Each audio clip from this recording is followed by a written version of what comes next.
How did triage work in civil or field hospitals? Imagine being wounded on a battlefield and knowing that your chances of getting help depend on how quickly someone can decide how serious your injury is. That's exactly what triage was during the Civil War. It was a system used to sort wounded soldiers right after they were hurt, to make sure the most urgent cases got treated first. The process started at what were called field dressing stations, set up as close to the fighting as possible.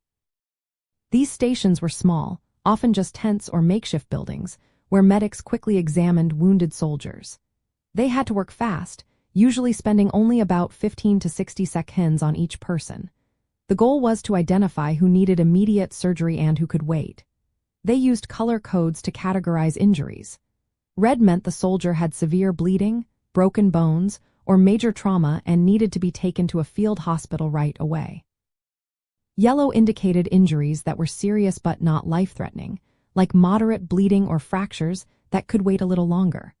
Green was for minor injuries like cuts or bruises that could be treated on the spot or later. Black was for wounds that were usually untreatable, such as head or trunk injuries, and these soldiers were made comfortable and set aside. The idea was to get the most help to the soldiers who could still survive with quick treatment. After triage, the most severely wounded were transported by ambulance or stretcher to nearby field hospitals. These hospitals were often set up in buildings like churches, barns, or tents about 1.5 to 2 miles behind the front lines.